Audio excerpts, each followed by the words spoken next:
Seja bem-vindo ao programa da Escola Bíblica da Primeira Igreja Batista de Irajá. Aqui nós estudamos juntos a boa palavra do Senhor. Quero te fazer o convite para inscrever-se em nosso canal, ativar o sininho de notificações e compartilhar os nossos vídeos para que outras pessoas tenham acesso à boa palavra do Senhor. Nós já vamos para a lição de hoje, pois estamos estudando nesse trimestre a doutrina bíblica da oração. Mas antes, vamos ao nosso momento missionário.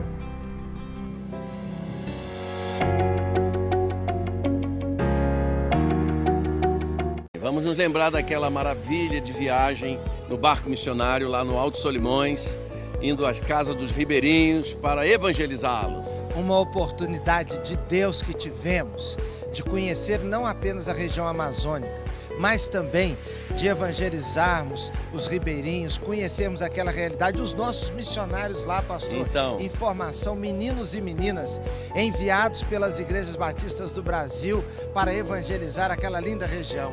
Radicais que trabalhavam com os ribeirinhos, né? Foi uma oportunidade maravilhosa, uma sensação de Brasil, né?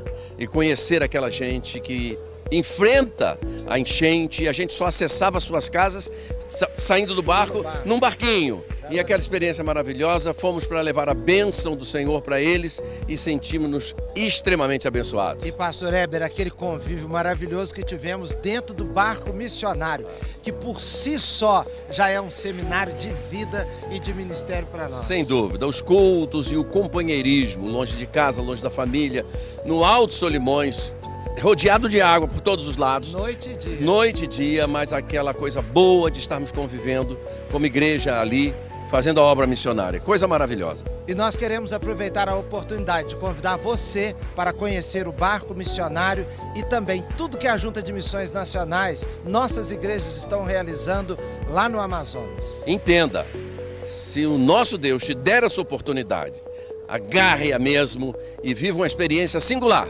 na sua vida que Ele tem para você. É maravilhoso. O título da lição de hoje é Oração e a Queda. Vamos fazer juntos a leitura de Gênesis capítulo 3, versos de 1 a 5. Ora, a serpente era o mais astuto de todos os animais selvagens que o Senhor Deus tinha feito. E ela perguntou à mulher: foi isto mesmo que Deus disse? Não comam de nenhum fruto das árvores do jardim?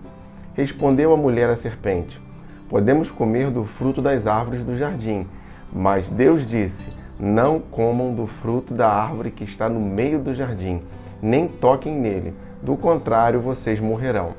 Disse a serpente à mulher: certamente não morrerão. Deus sabe que, no dia em que dele comerem, os seus olhos se abrirão e vocês serão como Deus, conhecedores do bem e do mal. A oração, ela é uma experiência primordial dos seres humanos. Os seres humanos, mesmo aqui em Gênesis, eles já se comunicavam com Deus no Jardim do Éden. Gênesis capítulo 1, verso 27 e 28 diz assim: criou Deus o homem à sua imagem, a imagem de Deus o criou, homem e mulher os criou.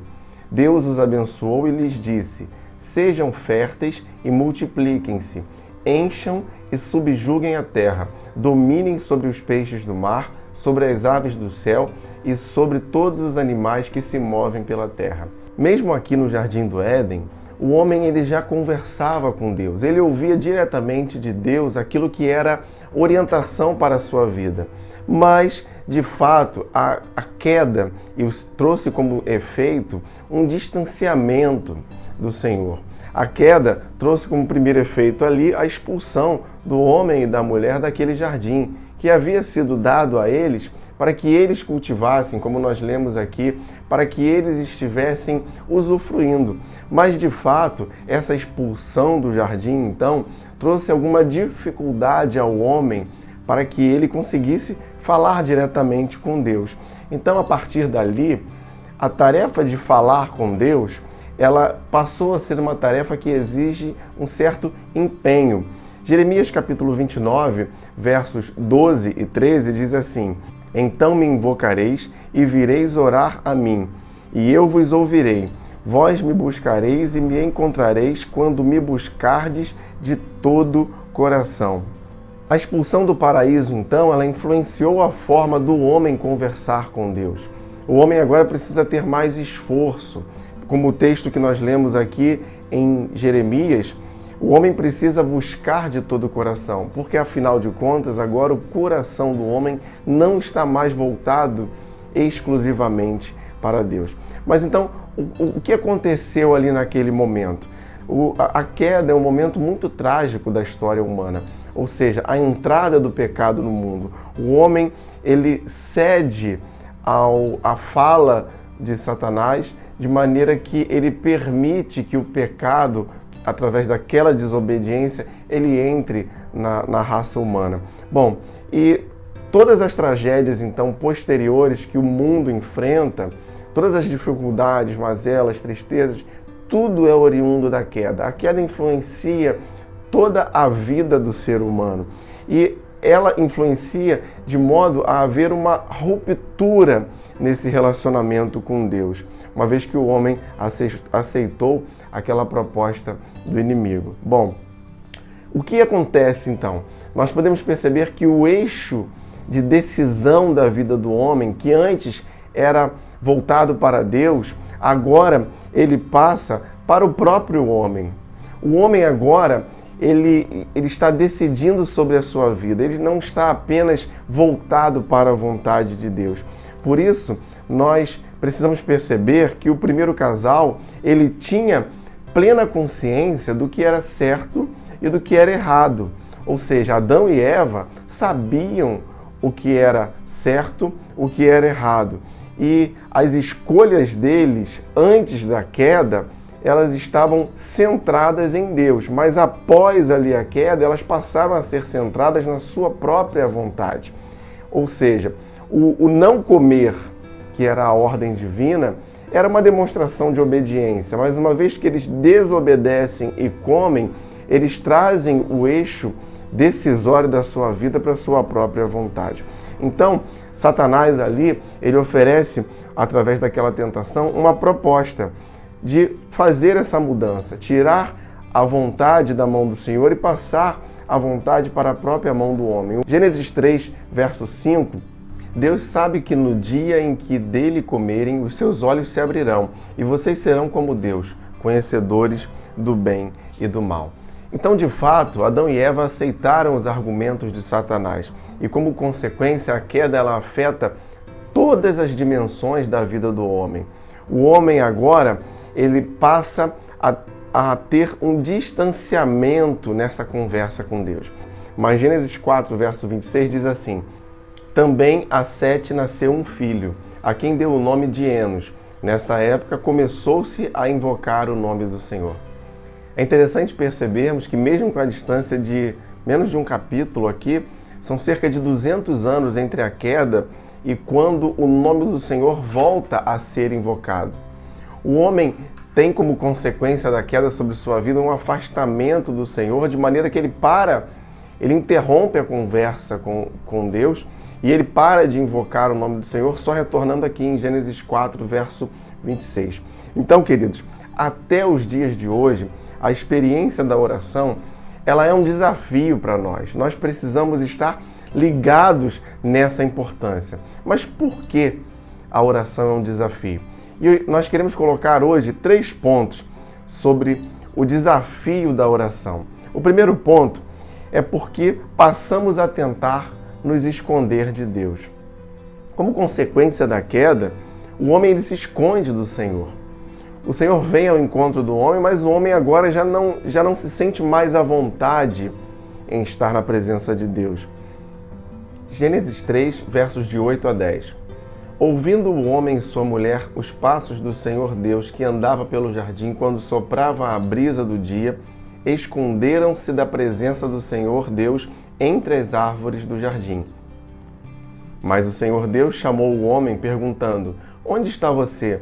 E ele respondeu: ouvi teus passos no jardim e fiquei com medo, porque estava nu, por isso me escondi. A queda, ou a entrada do pecado no mundo, então, ela faz com que o homem passe a ter medo de Deus. O homem já não está mais à vontade na presença do Senhor. E ter medo é algo que não combina com oração, pois nós devemos entrar na presença do Senhor sem medo, mostrando exatamente quem nós somos, reconhecendo nossas limitações, pois quando oramos, nós temos que ser sinceros diante do Senhor. Isaías capítulo 59, verso 2, diz assim: mas as suas maldades separam vocês do seu Deus, e os seus pecados esconderam de vocês o rosto dele, e por isso ele não os ouvirá. Quando nós entramos na presença do Senhor em oração, nós precisamos entrar com sinceridade, reconhecendo as nossas limitações, os nossos erros, sem medo de estarmos conversando com Deus, de estarmos nos relacionando com Deus em oração.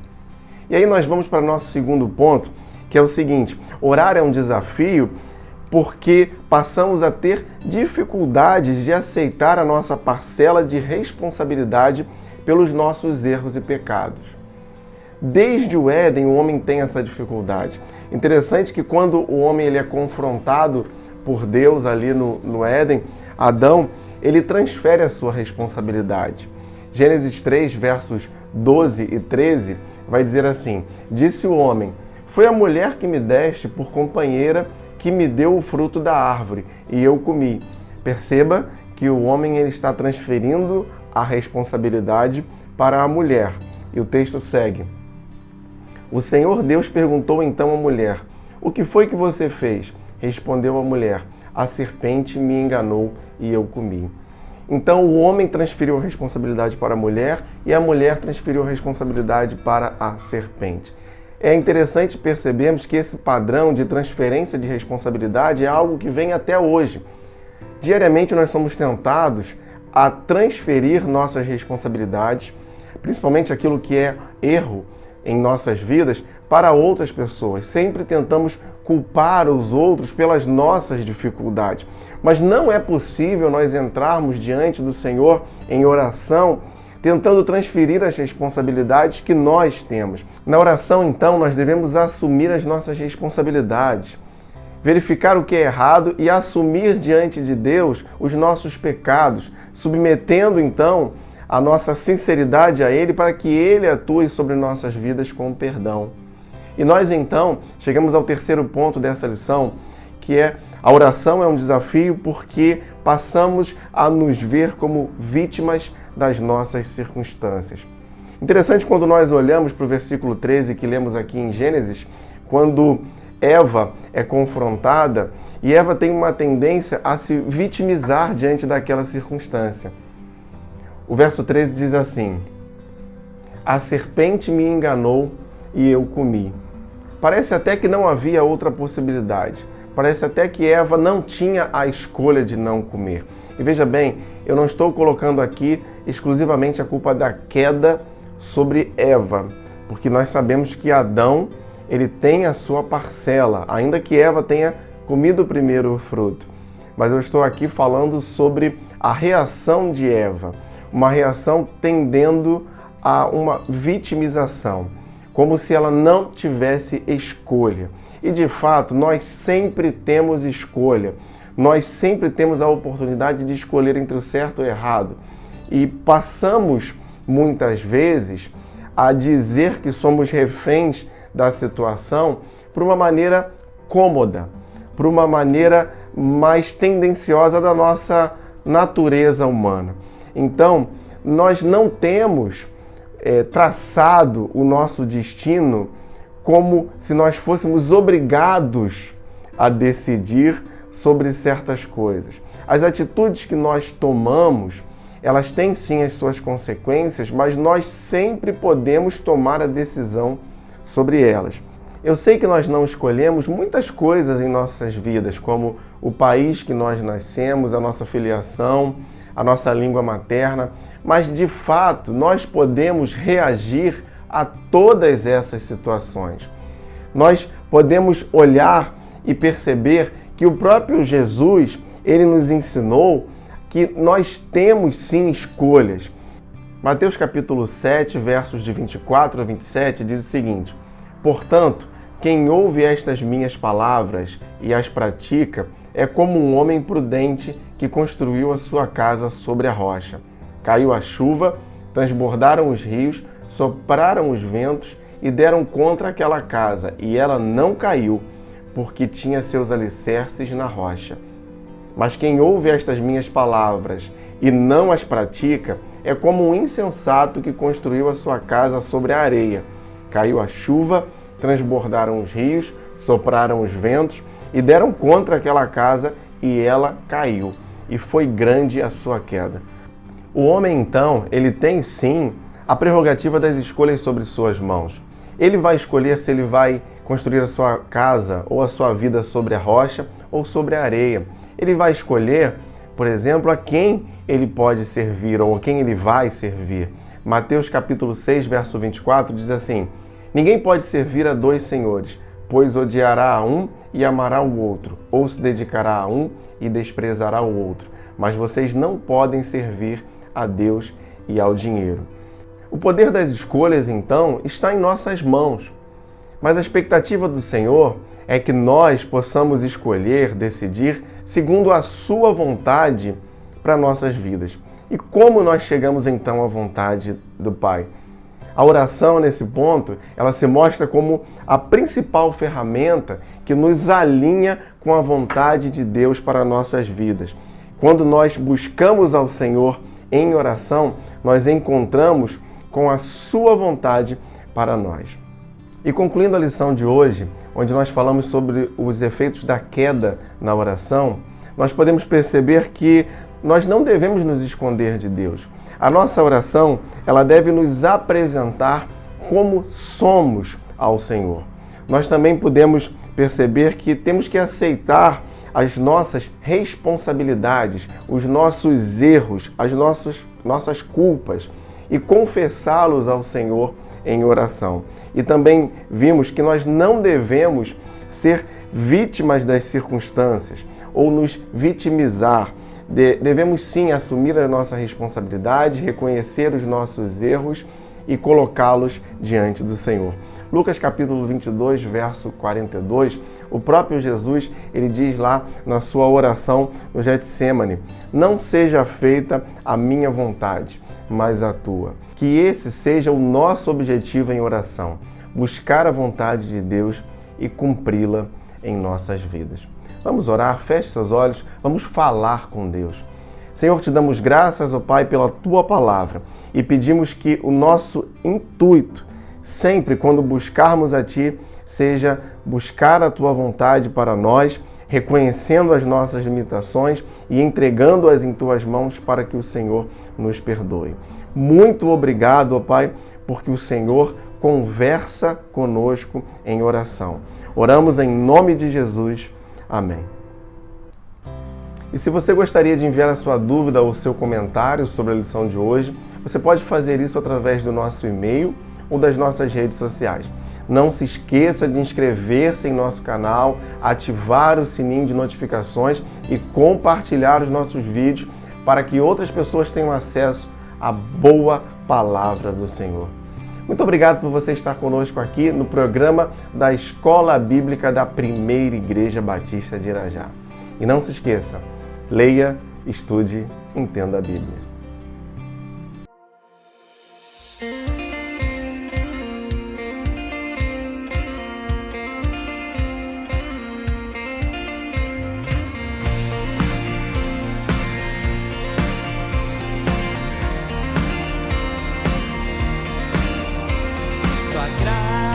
Me alcançou, pra ti quero viver, compartilhar do teu grande amor. O que podemos ser na vida de alguém depende tão somente de nós. Eu não vou, quem irá? Se eu não estender as mãos, quem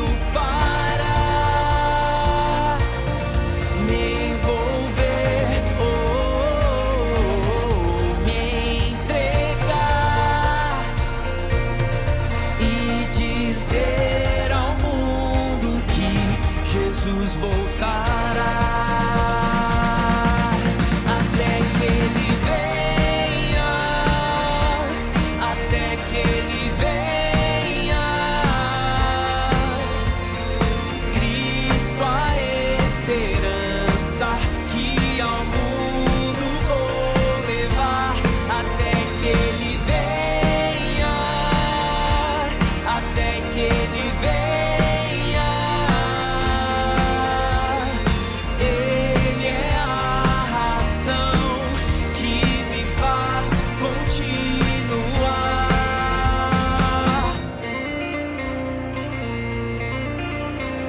Tua graça me alcançou, pra ti quero